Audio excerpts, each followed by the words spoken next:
Hello everyone, আশা করি সকলে ভালো আছেন। তো আজকের এই ভিডিওতে আমি আপনাদের সাথে কিছু গুরুত্বপূর্ণ টপিকস নিয়ে আলোচনা করব। তো আজকের টপিকটা হলো অনার্স এবং ডিগ্রির মধ্যে যে বেসিক্যালি পার্থক্য রয়েছে সে সকল গুরুত্বপূর্ণ বিষয় নিয়ে আলোচনা করব। তো সর্বপ্রথম যে বিষয়টি নিয়ে আলোচনা করব যে অনার্স করার ক্ষেত্রে আপনার কত বছর সময় লাগবে এবং অপরদিকে ডিগ্রি করার ক্ষেত্রে আপনার কত বছর সময় লাগবে।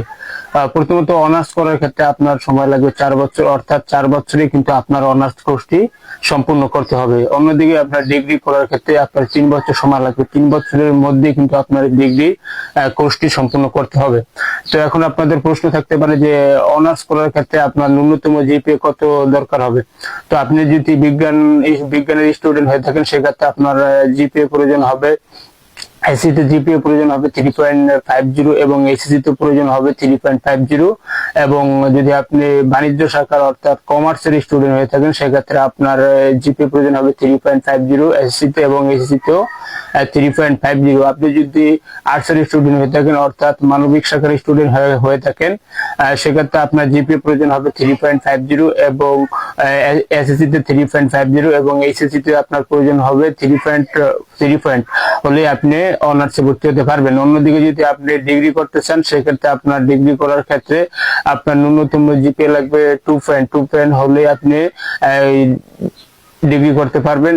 ন্যূনতম 2 হলে আপনি ডিগ্রি করতে পারবেন। যাদের জিপিএ একেবারে কম অর্থাৎ লো জিপিএ তারাই ডিগ্রি করতে পারবেন। তো এখন হলো আপনি পড়ার ধরন। আপনি যদি অনার্স করতে চান সেক্ষেত্রে আপনার কিন্তু একটি বিষয় নিয়ে অনার্স সম্পূর্ণ করতে হবে।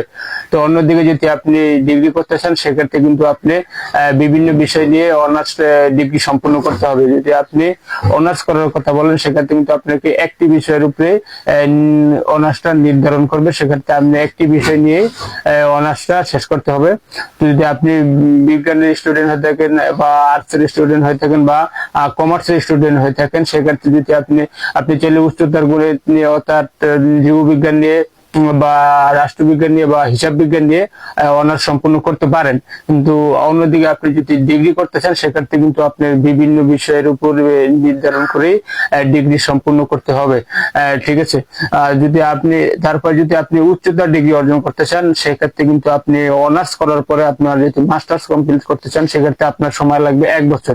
যদি অন্যদিকে আপনি যদি আবার ডিগ্রি করার পরে উচ্চতর ডিগ্রি অর্জন করতে চান সেক্ষেত্রে আপনার সময় লাগবে 2 বছর। অর্থাৎ অনার্স করার পরে আপনার সময় লাগতে হচ্ছে উচ্চতর ডিগ্রি অর্জন করার জন্য 1 বছর, অর্থাৎ মাস্টার্স শেষ করার জন্য 1 বছর। অন্যদিকে আপনি ডিগ্রি করার পর সময় লাগতে আছে 2 বছর, অর্থাৎ মাস্টার্স সহকারে অনার্স করতে আপনার সময় লাগতে আছে 5 বছর। আবার ডিগ্রি করার পরে আপনার মাস্টার্স সহকারে সময় লাগতে আছে আপনার 2 বছর, অর্থাৎ দুটোটা মিলে টোটালে আপনার সময় লাগতে আছে 5 বছর।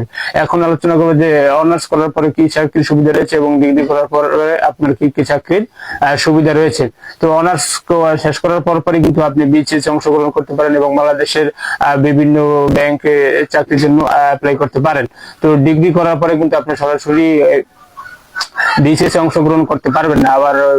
আর বাংলাদেশের বিভিন্ন চাকরি বিজ্ঞপ্তিতে কিন্তু ডিগ্রির ফ্যাসিলিটিটা একটু বেশি দিয়ে থাকেন। তো সেক্ষেত্রে যদি আপনি আবার ডিগ্রি শেষ করার পর 2 বছরের মাস্টার্সটা কমপ্লিট করতে পারেন তারপরে কিন্তু আপনি বিসিএস এ অংশগ্রহণ করতে পারবেন, কিন্তু সেক্ষেত্রে দুটোটার মানে কিন্তু আপনার সমান থাকবে। তো আশা করি সকলে সম্পূর্ণভাবে ভিডিও বুঝতে পারবেন।